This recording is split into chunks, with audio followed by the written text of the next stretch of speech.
Yo, what is up, guys? We're here with Firewatch. I've seen a lot about this game and been wanting to play it for a while, but have not.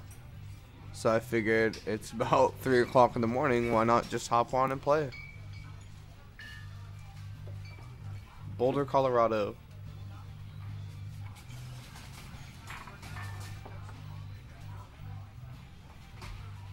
You see Julia.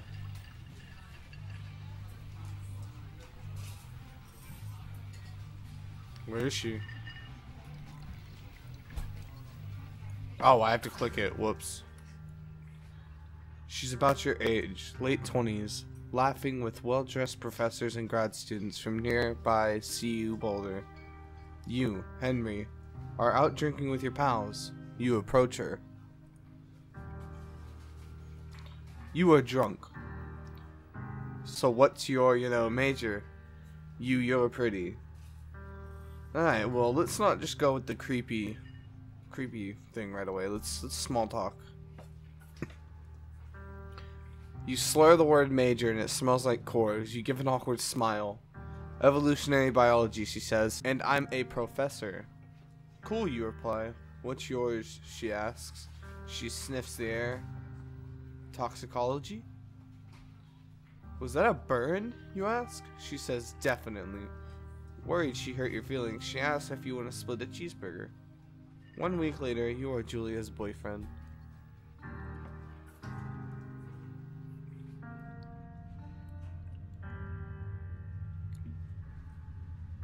Oh.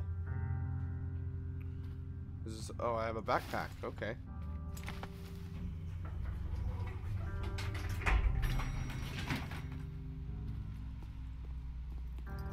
Oh, is this my truck? Yep.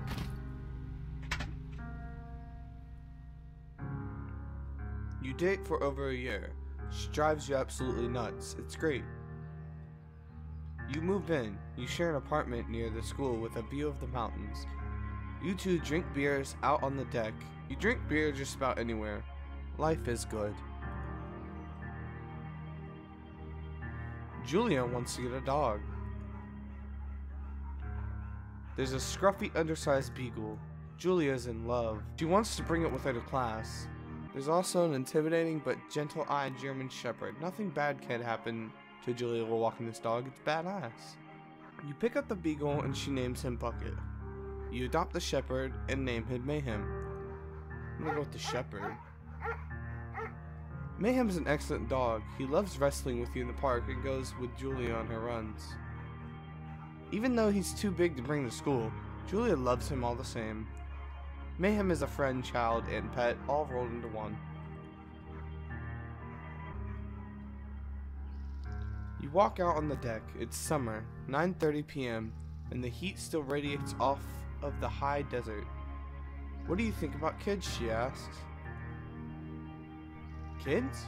They're not very smart, or good at much. I'm saying if you and I have a couple little idiots, that would be pretty good. One day, why rush? Let's have kids. In that case, we should probably get married. Yeah, I would like that, you say. These kids are going to be screwed up enough. It's probably for the best that their parents are hitched. You say she's absolutely right.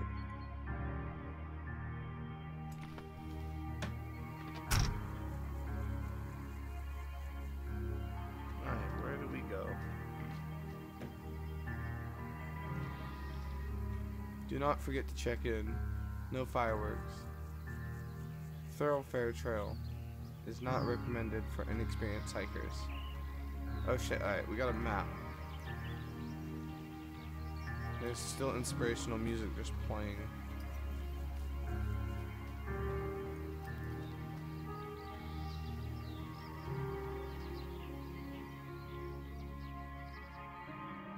It's a Thursday night, and Julia is 4 hours late. She doesn't call. You're worried and getting angrier by the minute. She walks in after you've gone to bed. She's not quite drunk, but she's clearly been having a fun time. You fight when she gets between the sheets. Let's just ignore it. Let's be the bigger person. You don't touch each other all night. The next day you feel guilty for being so angry and ask her about her evening. She said it was great. You hold on to a tiny pill of resentment. You make some coffee and go to work. Julia still likes to draw. She draws plants from her research. She draws all the places you go. She draws you. You pose and flex like He-Man. You look awesome.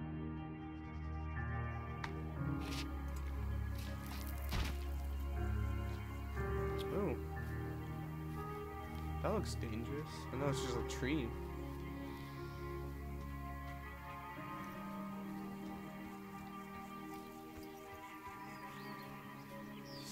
This is crazy.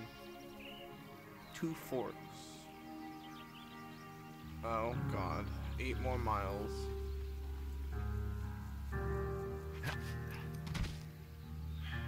All that sun. 1982.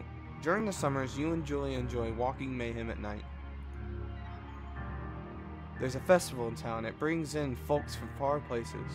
One of them tries to mug you with a knife. Mayhem runs away. Made me move, fuck the dog, Julia yells. She gets flustered and has trouble speaking when she is stressed. You confront the attacker. You scare him away. You beat his goddamn face in. Your arm gets cut, but you beat the guy to a pulp. You don't feel very tough. You cry your eyes out before the cops show up. Julia asks to take a different path from that day forward. You say okay. You don't want to go that way either. From then, you walk by the river. 1984. Plans to have kids get waylaid by work. Julia gets offered a job at Yale. Yale is in Connecticut, 2,000 miles away. It's a great job, associate department chair. She wants to move. You absolutely do not. I'll be reasonable. I'll agree. You ask her if she'll commute back and forth. You don't want to move to Connecticut. She says that'll be hard, but she'll do it if you won't move. You tell her not to pass it up, if it's what she wants. She agrees. She flies back to Boulder 3 times each semester.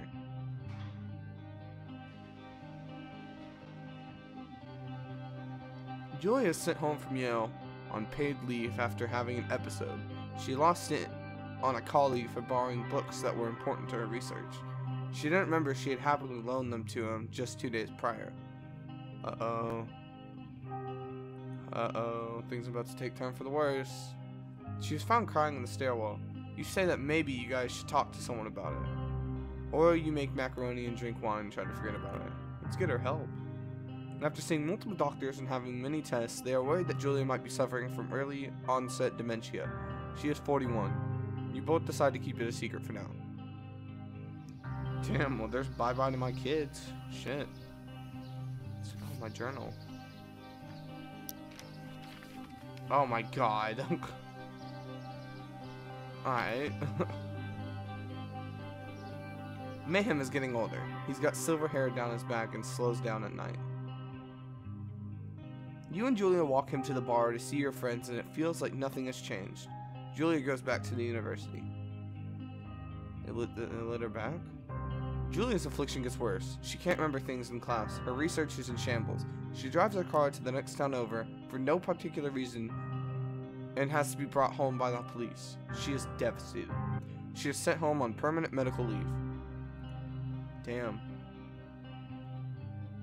Some days you get the Julia who calls you a dope and your unborn children little idiots.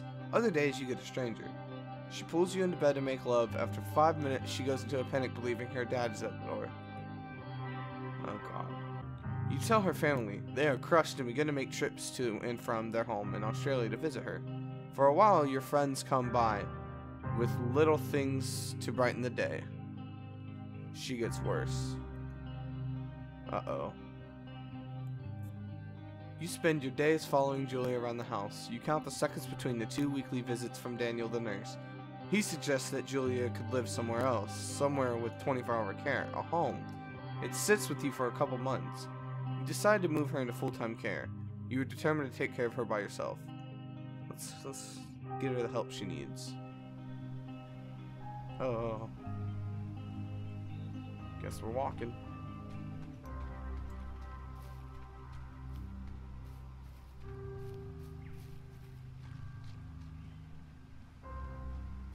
Overall, this game is so fucking beautiful. Holy hell.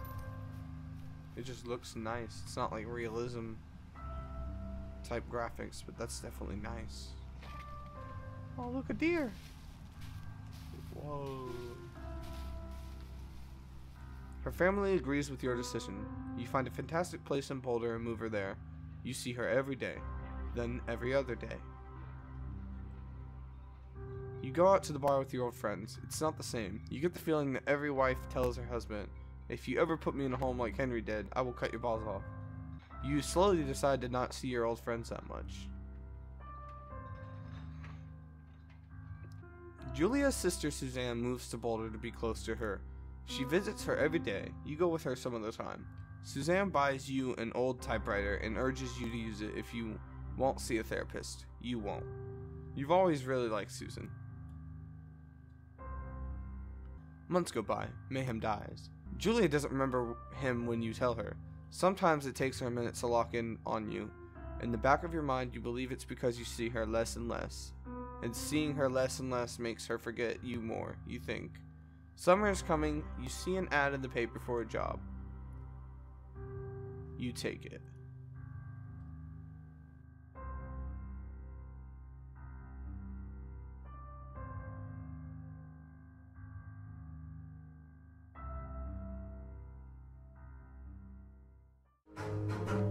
Running in circles, never leave me alone. Say I don't answer the messages or pick up my phone. Say we all need some time just to settle down. Won't you come around, cause I never can leave it alone. Tell me your stories but don't leave out the lies, cause I know I got some problems and I'm open to minds.